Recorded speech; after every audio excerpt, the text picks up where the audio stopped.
Hello दोस्तों, नमस्कार। मैं बनेश स्वराज विष्णु अपने यूट्यूब चैनल दिए पर डायलॉग में आपका हार्दिक स्वागत करता हूं। दोस्तों, कांग्रेस सरकार हमेशा से दलित और पिछड़ों के विरोधी रही है। इसके बारे में मैं अपने कई वीडियो में वर्णन कर चुका हूं। एक बार मोटा मोटी फिर बता दूं, नेहरू आरक्षण के खिलाफ थे। राजीव गांधी ने खुद दलितों पिछड़ों को मूर्ख बताया था और जगजीवन राम को इंदिरा गांधी ने हाशिए पे धकेला। उनके बेटे की सेक्स सीडी को वायरल किया जो बिल्कुल फेक थी, झूठी थी, और उनको बदनाम किया, उनको प्रधानमंत्री पद तक जाने से रोका।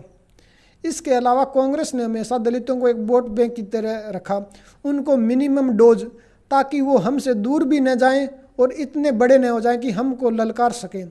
इसलिए उनको सिर्फ और सिर्फ मिनिमम डोज, न्यूनतम खुराक दे के रखा कि ये इस तरह रखा कि हमको छोड़ के न जाएं और हमसे दूर भी न हो।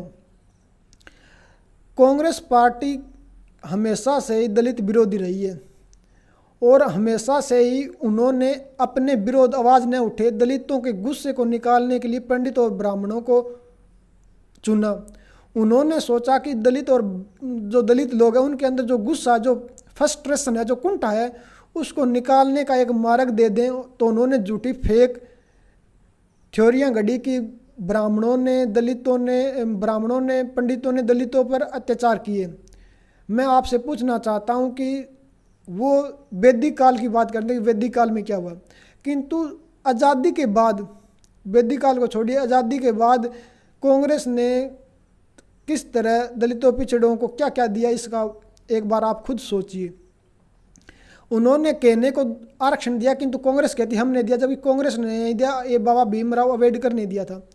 मुझे पूरी तरह ध्यान है तो 1942 से पता नहीं 39 में पूना पैक्ट समझौते के तहत एक समझौता हुआ था अम्बेडकर और गांधी जी के बीच।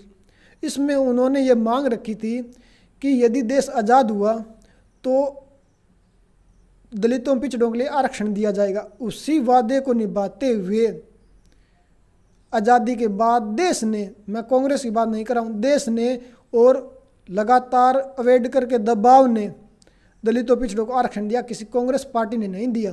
कांग्रेस पार्टी ने तो सिर्फ दलितों पिछड़ों से वोट लिया है और जो मानसिकता है वो गाये बगाए आ भी जाती है। जैसा मैंने पहले बताया, नेहरू आरक्षण के खिलाफ थे। राजीव गांधी है, उन्होंने दलितों पिछड़ों को मूर्ख कहा था, बुद्धू कहा था, बेवकूफ़ कहा था। जगजीवन राम प्रधानमंत्री पद तक पहुंचने वाले थे। इंदिरा गांधी ने उनके बेटे की सेक्स सीडी वायरल करके उनको बदनाम किया और उनको हाशिए पे धकेल दिया।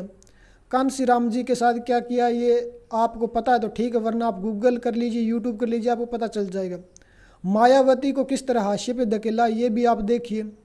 इसके अलावा आप हरियाणा में कुमारी शैलजा को देख लीजिए, किस तरह हुड्डा साहब एक तरफा अपना दबदबा बनाए हुए हैं और लगातार उनके समर्थक कुमारी शैलजा को जाते सूचे गालियां दे रहे हैं। इसके वीडियो वायरल हो चुके हैं और इसके वीडियो हैं यूट्यूब पे, इंस्टा पे आपको वीडियो मिल जाएंगे। कांग्रेस कहते हैं कि हमने आरक्षण दिया, जबकि ये झूठ है। मैंने पहले बताया कि वो पूना पैक्ट समझौते के तहत उनको दलितों का आरक्षण मिला है, अम्बेडकर का दबाव था। अब वो क्या रहा है कि सारे के सारे जितने भी प्रत्याशी है चुनाव में वो सीएम पद की रेस में। सीएम पद में ऐसा क्या है कि लोग सारे सीएम पद बनना चाहते हैं? तो मैं आपको बता देना चाहता हूँ, सीएम पद एक ऐसा पद है जहां आप कानून होते हुए भी उनका फ़ायदा नहीं दे सकते और बगैर कानून बनाए भी फ़ायदा दे सकते हैं। जैसे मैं आपको एग्जांपल समझाता हूँ। हमारे देश में बाल विवाह पे रोक है, किंतु बाल विवाह आज भी हो रहे हैं, सबको पता है। कानून के बावजूद बाल विवाह हो रहे हैं और सरकार चाहे तो बगैर कानून के भी बाल विवाह रोक सकती है। सरकार के पास इतनी ताकत, इतनी पावर होती है सीएम के पास। दलितों को आरक्षण मिला, किंतु दलितों को कभी कांग्रेस ने आरक्षण का लाभ नहीं लेने दिया। इसका कारण ये था कि जितने भी जाट सीएम बने उन्होंने जाट समाज को फ़ायदा पहुंचाया, दलितों को उतना फ़ायदा नहीं पहुंचाया। चांदराम जी इसके सबसे बड़े उदाहरण हैं। चांदराम जी को किस तरह कांग्रेस ने और इन लोगों ने हाशिए पे धकेला। भजनलाल जी बने तो उन्होंने बिश्नोई समाज को फ़ायदा पहुंचाया। यदि एक दलित नेता सीएम बन जाता तो शायद हरियाणा में दलितों की हालत सुधर जाती। एक चांदराम जी की गलती ने दलितों को आज तक पिछड़ा दलित बनाए रखा है। इसका कारण ही है कि उनके पास सीएम पद का ऑफर था और उन्होंने देवीलाल को दे दिया। खता की लंबों ने सजा सदियों ने पाई, आज तक दलित समाज उस गलती को भुगत रहा है और आज एक मौका है कुमारी शैलजा को सीएम पद देने का, तो कांग्रेस पीछे हट रही है, भूपेंद्र सिंह हुड्डा पीछे हट रहे हैं। अभी कुछ ऐसा ही 2 बयान आए हैं।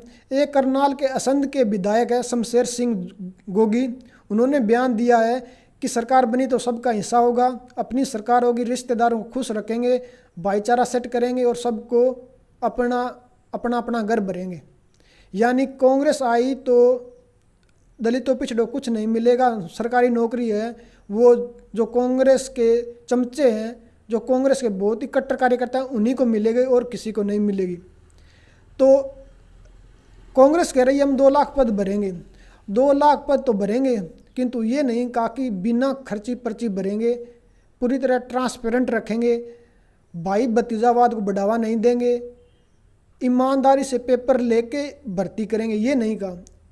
अब वो अपने चेतों को, अपने रिश्तेदारों को लगाएंगे नौकरी, तो फिर आरक्षण का फ़ायदा क्या हुआ। इसी तरह फरीदाबाद के NIT क्षेत्र में कांग्रेस के प्रत्याशी नीरज शर्मा, उन्होंने कहा है कि भाई 50 वोट पे 1 नौकरी मिलनी है। मेरी भाई साहब से बात हो गई है, खुला चैलेंज है कि 2 लाख नौकरी देनी है और हर एक विधायक के कोटे में 2000 नौकरियां आएगी, यानी एक विधायक 2000 अपने बंदे लगा सकता है। एक विधायक 2000 अपने बंदे लगाएगा तो फिर आरक्षण का फ़ायदा क्या हुआ। तो दलित समाज, पिछड़े समाज को ये सोचना चाहिए कि आरक्षण के नाम पे उनके साथ छलावा हुआ है और कुछ नहीं हुआ।